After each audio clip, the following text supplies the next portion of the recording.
राधे राधे दोस्तों, आप सभी का मेरे चैनल पर स्वागत है। आज मैं आप सबको पापंकुशा एकादशी व्रत की कथा सुनाने जा रही हूँ। हिंदू धर्म में एकादशी व्रत का खास महत्व माना गया है और साल में कुल 24 एकादशी तिथियाँ आती हैं।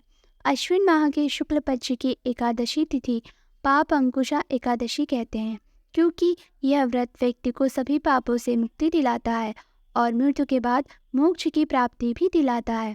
पंचांग के अनुसार इस साल पापंकुशा एकादशी का व्रत 25 अक्टूबर 2023 दिन बुधवार को होगा। इस दिन भगवान विष्णु का पूजन किया जाता है।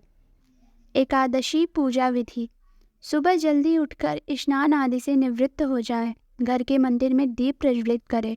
भगवान विष्णु का गंगा जल से अभिषेक करें। पुष्प और तुलसी दल अर्पित करें। अगर संभव हो तो इस दिन व्रत भी रखें। भगवान की आरती करें और भोग लगाएं। इस बात का विशेष ध्यान रखें कि भगवान को सिर्फ सात्विक चीज़ों का भोग लगाया जाता है। भगवान विष्णु के भोग में तुलसी को ज़रूर शामिल करें। ऐसा माना जाता है कि बिना तुलसी के भगवान विष्णु भोग ग्रहण नहीं करते हैं।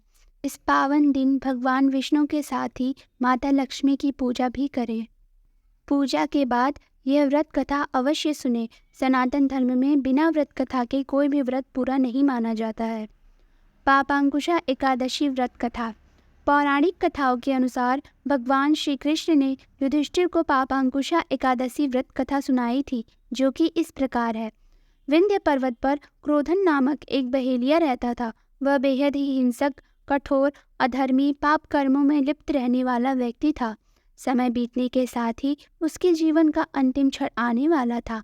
उसकी मृत्यु से एक दिन पहले यमदूतों ने उसे संदेश दिया कि कल तुम्हारे जीवन का अंतिम दिन है, कल हम तुम्हारे प्राण लेने आएंगे। इस बात को जानकर बहेलिया बहुत ही दुखी और भयभीत हो गया। परेशान होकर वह अंगिरा ऋषि के आश्रम में पहुंच गया। वह अंगिरा ऋषि को दंडवत प्रणाम किया और अपने साथ हुई पूरी घटना उन्हें बताई। उसने कहा कि उसने पूरे जीवन पाप कर्म किए हैं, इनसे वह मुक्त होना चाहता है। इसलिए आपसे अनुरोध है कि कोई ऐसा उपाय बताएं जिसके करने से उसे मोक्ष मिल जाए और पापों से भी वह मुक्त हो जाए। तब ऋषि ने उसे पापंकुशा एकादशी व्रत को विधि पूर्वक करने को कहा। तब उस बहेलिये ने पापंकुशा एकादशी व्रत को विधि विधान से किया, जैसा ऋषि ने उसे बताया था। इस व्रत के पुण्य प्रभाव से उसके जीवन भर के सभी पाप नष्ट हो गए। जीवन के अंतिम क्षणों में उसे श्रीहरि की कृपा से मोक्ष की प्राप्ति भी हो गई।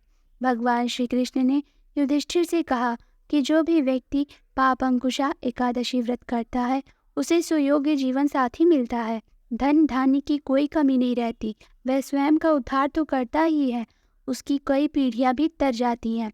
इस दिन सोना, तिल, अन्न, जल, छाता आदि का दान करना उत्तम होता है। तो ये रही पापंकुशा एकादशी व्रत की कथा। अगर आपको हमारी ये वीडियो पसंद आई हो तो हमारे चैनल को लाइक, सब्सक्राइब और शेयर करें और कमेंट सेक्शन में राधे राधे ज़रूर लिखें।